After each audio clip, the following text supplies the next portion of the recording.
Hello ಸ್ನೇಹಿತರೆ, ಎಲ್ಲರಿಗೂ ನಮಸ್ಕಾರ. ಶ್ರಾವಣಿ ಸುಬ್ರಹ್ಮಣ್ಯ ಧಾರಾವಾಹಿಯ ಇಂದಿನ ಮತ್ತು ನಾಳೆ ಸಂಚಿಕೆಯಲ್ಲಿ ಏನಾಗುತ್ತೆ ಅಂತ ಈ ವಿಡಿಯೋದಲ್ಲಿ ಪೂರ್ತಿಯಾಗಿ ನೋಡ್ಕೊಂಬರೋಣ ಬನ್ನಿ. ಅದಕ್ಕೂ ಮುಂಚೆ ಯಾರೆಲ್ಲ ನಮ್ಮ ಚಾನಲ್ಗೆ ಸಬ್ಸ್ಕ್ರೈಬ್ ಆಗದೆ ಹಾಗೆ ವಿಡಿಯೋ ನೋಡ್ತಾ ಇದ್ರೋ ದಯವಿಟ್ಟು ಸಬ್ಸ್ಕ್ರೈಬ್ ಮಾಡಿ ಮತ್ತು ಸಪೋರ್ಟ್ ಮಾಡಿ. ಹಾಗೆ ಪಕ್ಕದಲ್ಲಿರುವ ಬೆಲ್ ಬಟನನ್ನು ಕ್ಲಿಕ್ ಮಾಡಿ. ಸಂಚಿಕೆಯಲ್ಲಿ ಮೊದಲಿಗೆ ಒಬ್ಬ ರೌಡಿ ರೂಮಲ್ಲಿ ನಂದಿನಿ ಅವರೇ ಕೂತಿರ್ಬೋದು ಅಂತ ಹೇಳ್ಬಿಟ್ಟು ರೂಮ್ಗೆ ಹೋಗ್ತಾರೆ. ಆಗ ಅಲ್ಲಿ ಚೋಟುನೇ ಮುಖನ ಬೇರೆ ಕಡೆ ತಿರುಗಿಸ್ಕೊಂಡು ಕೂತಿರ್ತಾರೆ. ಆಗ ನಿಧಾನವಾಗಿ ಆ ರೌಡಿ ಹೋಗ್ಬಿಟ್ಟು ಜಡನ್ನ ಹಿಡ್ಕೊಳ್ಳೋದಕ್ಕೆ ಅಂತ ಹೋಗ್ಬಿಡ್ತಾರೆ. ಆಗ ತುರ್ಬು ಕೂಡ ಸಮೇತನೇ ಬಂದ್ಬಿಡುತ್ತೆ.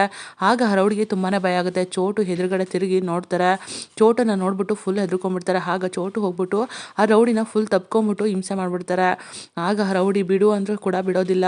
ಆಗ ಹೆದರ್ಕೊಂಡು ಫುಲ್ ಹೊರಗಡೆ ಬಂದ್ಬಿಡ್ತಾನೆ. ಆಗ ಇನ್ನಿದ್ದವರು ಇಬ್ರು ಕೂಡ ಮಲಗಿರ್ತಾರೆ. ಅವ್ರನ್ನೂ ಕೂಡ ಹೆಬ್ಬರಿಸ್ಕೊಂಡು ಎದ್ದಾಳ್ರೋ ಮೊದಲು ಹೋಗೋಣ, ಇಲ್ಲಿ ಇರೋದು ನಿಜವಾಗ್ಲೂ ದೆವ್ವಗಳೇ, ಎದ್ದಾಳ್ರೋ ಅಂತ ಹೆಬ್ಬರಿಸ್ತಾ ಇರ್ತಾರೆ. ಅಷ್ಟರಲ್ಲಿ ಚೋಟು ಒಂದ್ ಕಡೆ, ಇನ್ನೊಂದ್ ಕಡೆ ಪದ್ದು ಕೂಡ ಕೊಳ್ಳಿನ ಇಟ್ಕೊಂಡು ಬರ್ತಾ ಇರ್ತಾರೆ. ಆಗ ಕಡೆನ ನೋಡ್ಬಿಟ್ಟು ಆ ರೌಡಿಗಳು ಫುಲ್ ಭಯ ಬಿದ್ಬಿಡ್ತಾರೆ. ಹತ್ರ ಬಂದಂಗೆ ಹೆದರ್ಕೊಂಡ್ಬಿಟ್ಟು ಅಲ್ಲಿಂದ ಓಡೋಗ್ಬಿಡ್ತಾರೆ. ಮದನ್ ಅವರು ಕೂಡ ಹೊರಗಡೆ ನಿಂತಿರ್ತಾರೆ. ಈ ಕಡೆ ಪದ್ದು ಮತ್ತೆ ಚೋಟು ನಂದಿನಿ ಅವ್ರ ಹತ್ರ ಹೋಗ್ಬಿಟ್ಟು, ಅಮ್ಮೋರೆ ನೀವು ಆ ರೂಮಲ್ಲಿ ಇಲ್ಲದೆ ಇರೋದೇ ಒಳ್ಳೇದಾಯ್ತು, ಅವರಿಗೆ ಸರಿಯಾಗಿ ಗತಿ ಕಾಣಿಸಿದ್ದೀನಿ ಅಂತ ಹೇಳ್ತಾರೆ. ಆಗ ನಂದಿನಿಯವರು ಚೋಟು ಪದ್ದು ನೀವು ಹುಷಾರು ಅಂತ ಹೇಳ್ತಾರೆ. ಅಷ್ಟರಲ್ಲಿ ಚೋಟು ಅವರು ಪದ್ದಣ್ಣ ಅಂತ ಹೇಳ್ಬಿಡ್ತಾರೆ. ಆಗ ಪದ್ದು ಅವರು ಚೋಟು ಮುಖನ ನೋಡ್ಬಿಟ್ಟು ಒಂದು ಕ್ಷಣ ಎದುರು ಬಿಡ್ತಾರೆ. ಆಗ ಚೋಟು ಪದ್ದಣ್ಣ ನಾನು ಪದ್ದಣ್ಣ ಅಂತ ಹೇಳ್ತಾರೆ.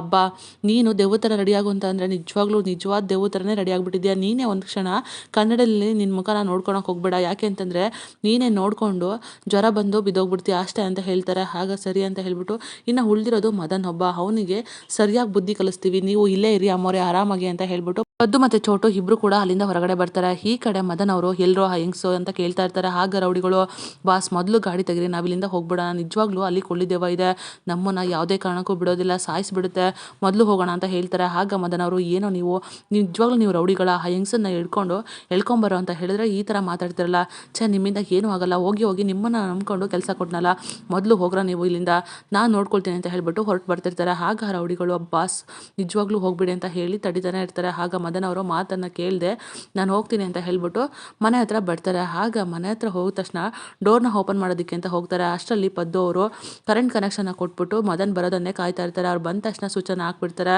ಮದನ್ ಡೋರ್ ಹ್ಯಾಂಡನ್ನು ಮುಟ್ಟಿದ ತಕ್ಷಣ ಫುಲ್ ಕರೆಂಟ್ ಹೊಡೆದ್ಬಿಡುತ್ತೆ. ಆಗ ಮದನ್ ಅವರು ಫುಲ್ ಹೆದರ್ಕೊಂಡ್ಬಿಡ್ತಾರೆ. ಏನಪ್ಪ ಮಾಡೋದು ಅಂತ ಯೋಚನೆ ಮಾಡಿಕೊಂಡು ಭಯ ಪಟ್ಕೊಂಡು ಡೋರ್ನ ಓಪನ್ ಮಾಡಿಕೊಂಡು ಒಳಗಡೆ ಹೋಗ್ತಾರೆ. ಅಷ್ಟರಲ್ಲಿ ಪದ್ದು ಅದಕ್ಕೆಲ್ಲ ಏನು ಬೇಕೋ ತಯಾರಿ ಮಾಡಿಕೊಂಡು ಮದನ್ ಹೋಗಿದ ತಕ್ಷಣ ನೀರನ್ನು ತಲೆ ಮೇಲೆ ಸುರಿದು ಬಿಡ್ತಾರೆ. ಮದನ್ ಅವರು ಕೂಡ ಸ್ವಲ್ಪ ಹೆದರ್ಕೊಂಡ್ಬಿಡ್ತಾರೆ. ಅಲ್ಲಿ ಏಣಿ ಕೂಡ ಇರುತ್ತೆ, ಏಣಿನಲ್ಲಿ ಹತ್ತಾ ಇರ್ತಾರೆ. ಅಷ್ಟರಲ್ಲಿ ಚೋಟು ಕೂಡ ಏಣಿ ಸಂದಿಗೆ ಕೈ ಇಟ್ಬಿಟ್ಟು ಮದನ್ ಕುತ್ತಿಗೆನ ಜೋರಾಗಿ ಹಿಡ್ಕೊಂಡ್ಬಿಡ್ತಾರೆ. ಆಗ ಚೋಟು ಅವ್ರನ್ನ ಮದನ್ ನೋಡಿದ ತಕ್ಷಣ ಫುಲ್ ಹೆದರ್ಕೊಂಡು ಜೋರಾಗಿ ಕಿರ್ಚ್ಕೊಂಡ್ಬಿಡ್ತಾರೆ. ಅಷ್ಟೊತ್ತಿಗೆ ಕಿಚನ್ ಹತ್ರ ಬರ್ತಾರೆ. ಅಷ್ಟರಲ್ಲಿ ಮೇಲ್ಗಡೆಯಿಂದ ಪದ್ದವರು ಹಿಟ್ಟನ್ನು ಸುರಿದ್ಬಿಡ್ತಾರೆ. ಹೇ ಯಾರೋ ನೀನು ಅಂತ ಹೀಗೆ ಮಾತಾಡ್ತಾ ಇರ್ತಾರೆ. ಅಷ್ಟರಲ್ಲಿ ಚೋಟು ಬಂದು ಎದುರಿಸ್ಬಿಡ್ತಾರೆ. ಆಗ ಮದನ್ ಅವರು ಭಯ ಪಡ್ಕೊಂಡು ನಂತರ ರೂಮ್ಗೆ ಹೋಗ್ತಾರೆ. ಅಲ್ಲಿ ಒಂದು ಮಿರರ್ ಕೂಡ ಇರುತ್ತೆ. ಬಾರೋ ನಿನ್ನ ರಕ್ತ ಕುಡಿತೀನಿ ನಾನು ಅಂತ ಬರ್ದಿರುತ್ತೆ. ಅದು ನಾನು ಓದ್ಬಿಟ್ಟು ಫುಲ್ ಎದುರ್ಕೊಂಡ್ಬಿಡ್ತಾರೆ.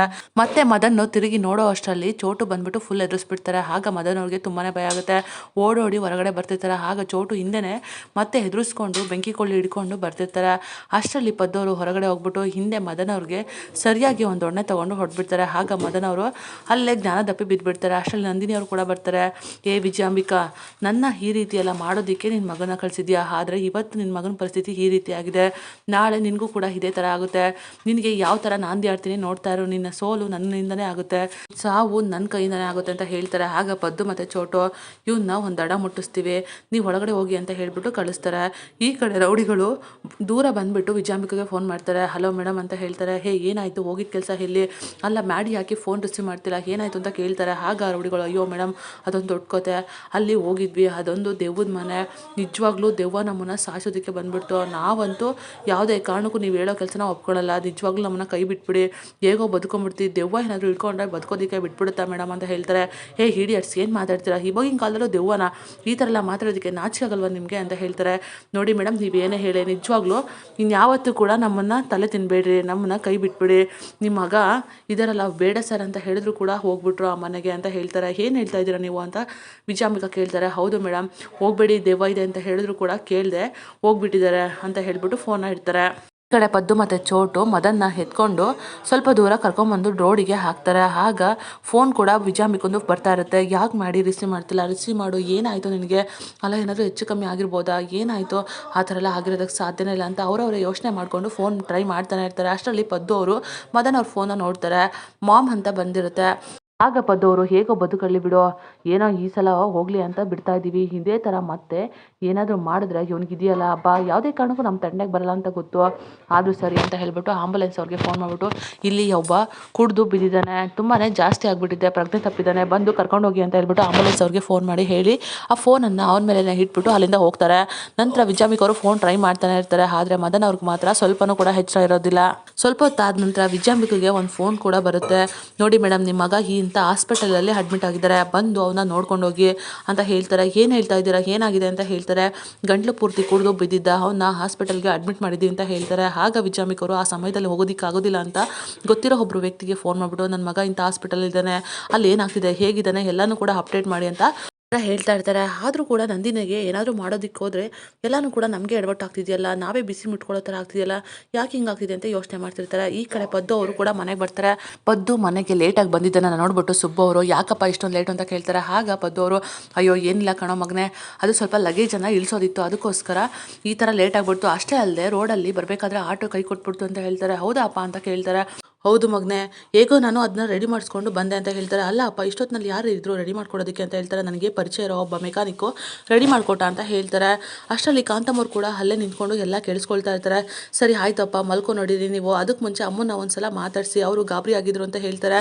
ಆಗ ಕಾಂತಮ್ಮವರು ನಿಂತ್ಕೊಳ್ಳಿ ಅನಂತಶಯನ ಪದ್ಮನಾಭ, ಇಷ್ಟೊತ್ತಿನಲ್ಲಿ ಎಲ್ಲೋಗಿದ್ರಿ ನೀವು ಅಂತ ಹೇಳ್ತಾರೆ. ಅಷ್ಟರಲ್ಲಿ ವಿಶಾಲಾಕ್ಷಿ, ಶ್ರಾವಣಿ ಎಲ್ಲರೂ ಕೂಡ ಬರ್ತಾರೆ. ಆಗ ವಿಶಾಲಾಕ್ಷಿ ಅವರು ಅಲ್ಲ ಎಲ್ಲಿಗ್ರಿ ಹೋಗಿದ್ರಿ ನೀವು, ಇಷ್ಟೊತ್ತಾದರೂ ಮನೆಗೆ ಬಂದಿಲ್ವಲ್ಲ ಯಾಕೆ ಅಂತ ಕೇಳ್ತಿರ್ತಾರೆ. ಆಗ ಕಾಂತಮ್ಮವರು ಈ ಗಂಡಸರು ಮನೆಗೆ ಬರೋದಕ್ಕೆ ಲೇಟ್ ಆಗೋದಕ್ಕೆ 1000 ಕಾರಣ ಏನೂ ಬೇಕಾಗಿಲ್ಲ, 3 ಕಾರಣ ಇದ್ದರೆ ಅಷ್ಟೇ ಸಾಕು. ಒಂದು, ಕೆಲಸ ಚೆನ್ನಾಗಿ ಮಾಡಬೇಕು, ಇವರೇನು ಅಷ್ಟೊಂದು ಕೆಲಸ ಮಾಡೋದಿಲ್ಲ, ಕೆಲಸದ ವಿಷಯದಲ್ಲಿ ಬೇಗನೆ ಬರ್ತಾರೆ, ಇಲ್ಲ ಕುಡಿಯೋಲ್ಲ ಅಂತ ಅನಿಸುತ್ತೆ. ಆದರೆ ಇನ್ನೊಂದು ವಿಷಯ ಅಂತ ಬಂದರೆ ಹೆಣ್ಣಿನ ವಿಷಯ, ಯಾವುದೋ ಹೆಣ್ಸಿ ವಿಚಾರದಲ್ಲಿ ಇವರು ಸಂಬಂಧ ಇಟ್ಕೊಂಡಿರ್ಬೇಕು ಅಂತ ಹೇಳ್ಬಿಡ್ತಾರೆ. ಆಗ ವಿಶಾಲಾಕ್ಷಿ ಅವರು ಫುಲ್ ಶಾಕ್ ಆಗಿಬಿಡ್ತಾರೆ.